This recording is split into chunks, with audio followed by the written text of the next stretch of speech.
A Freira no Subterrâneo. Autor anónimo traduzido por Camilo Castelo Branco. Lido por Cristina Luís.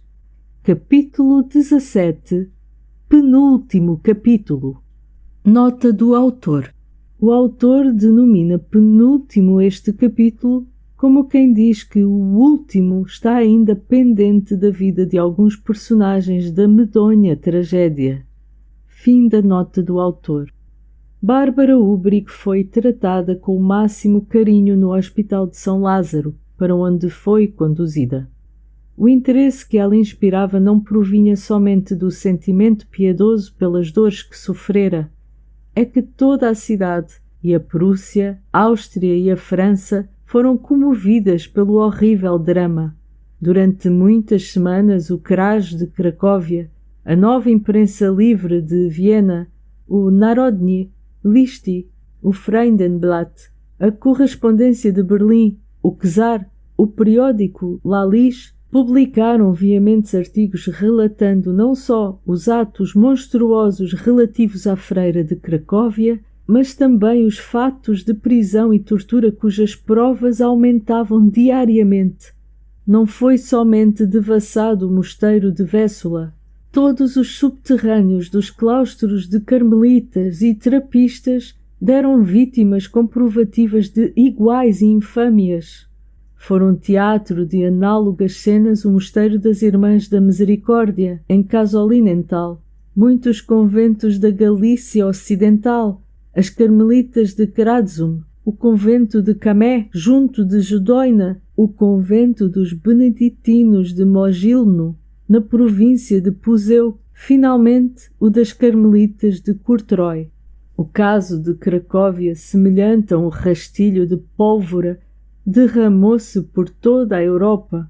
Um geral terror se apoderou dos espíritos, que perguntavam espavoridos de que servir abolir-se a Inquisição e o suprimirem-se os votos perpétuos se os crimes religiosos se perpetravam ainda graças à impunidade da concordata. A efervescência dos espíritos foi tamanha em Cracóvia que os habitantes tentaram derruir o mosteiro das Carmelitas. Foi mister que a tropa o defendesse. No dia 24 de junho, passante de 4.000 pessoas se reuniram no bairro de Véssula e, como a tropa impedisse a tentativa de invasão, o povo voltou-se contra os outros conventos da cidade, principalmente de jesuítas. Os padres principiaram por entrincheirar as suas agigantadas portas, apagaram as luzes nas celas e, tomados em todas as avenidas, esperaram os efeitos da ira popular.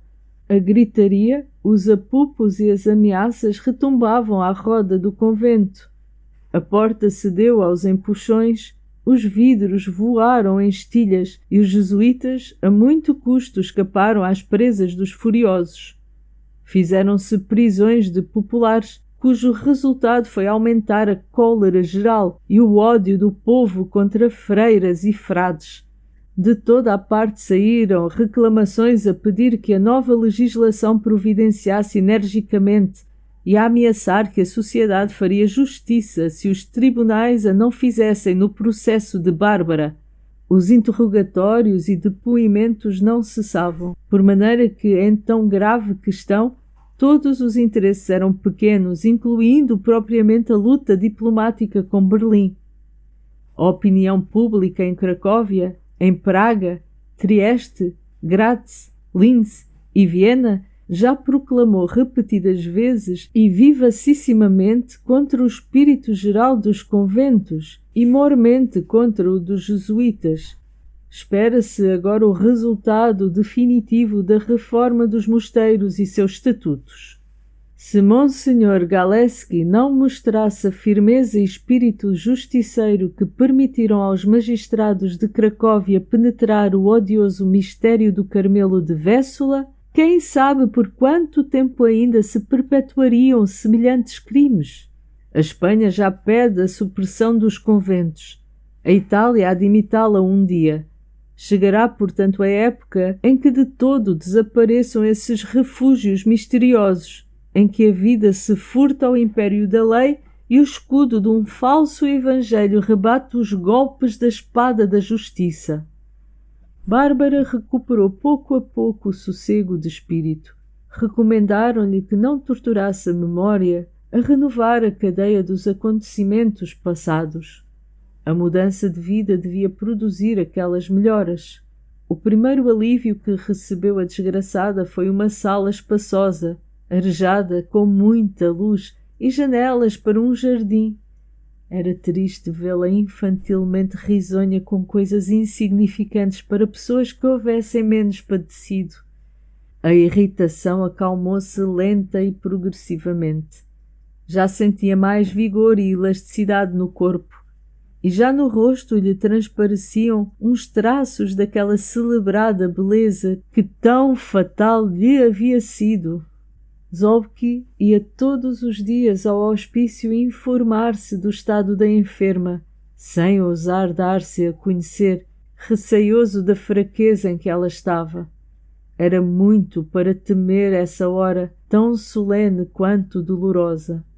Que diria aquela mártir, ele que não tivera coragem de guardar os lutos do seu amor e da sua juventude? Bárbara falava, mas não ligava conversação escorreita.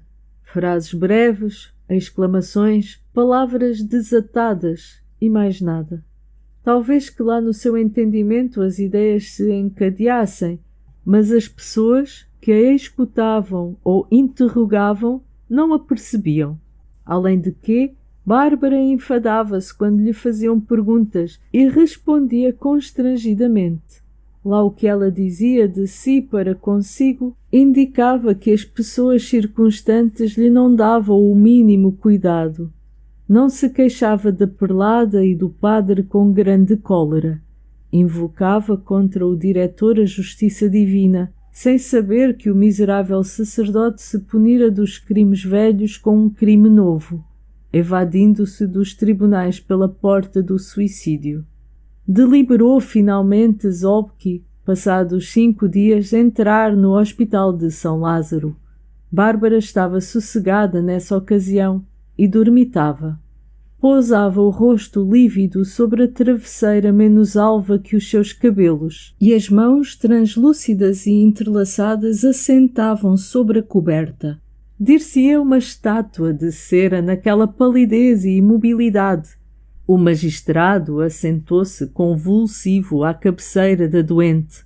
Daí a instantes cuidou ouvir num suspiro o nome Zobki, ao mesmo tempo que Bárbara descerrava as pálpebras. — O senhor aqui, disse ela.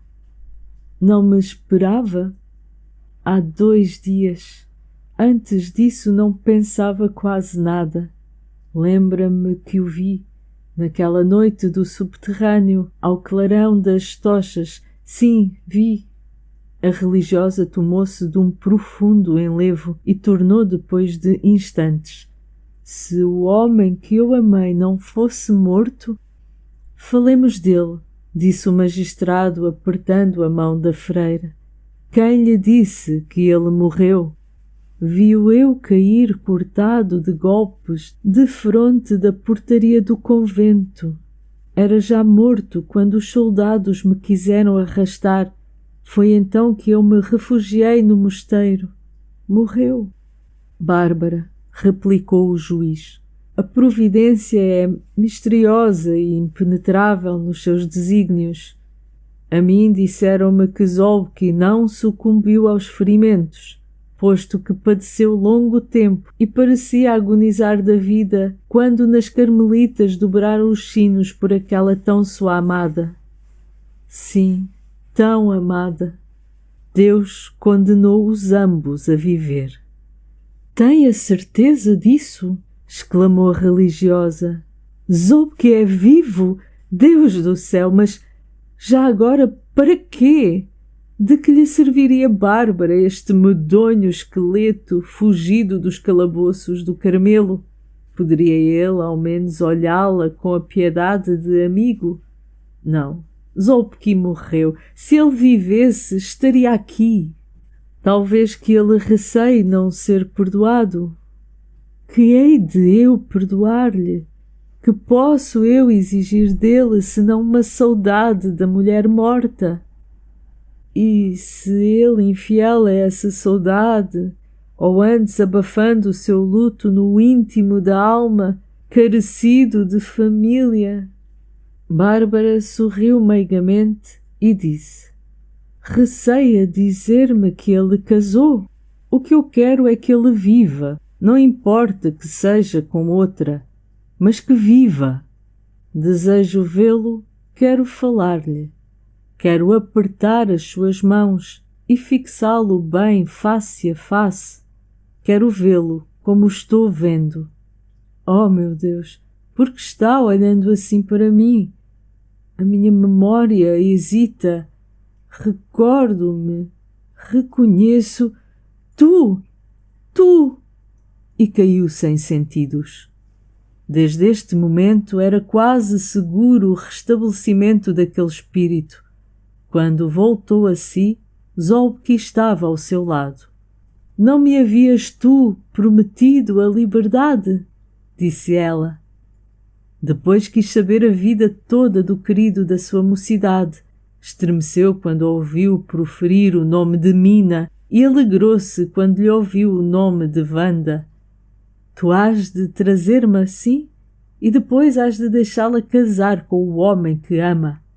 Nesse mesmo dia, Wanda era autorizada por seu pai a dizer a Vladimir que seria recebido como noivo em sua casa. O processo relativo ao encarceramento de Bárbara Ubrick durou longo tempo. A sociedade reclama o castigo de Maria Wenzig, mas a família da Perlada é poderosa.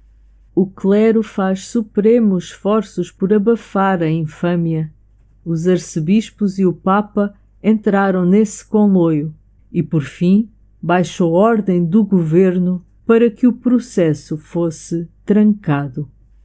Fim de A Freira no Subterrâneo, autor anónimo, traduzido por Camilo Castelo Branco.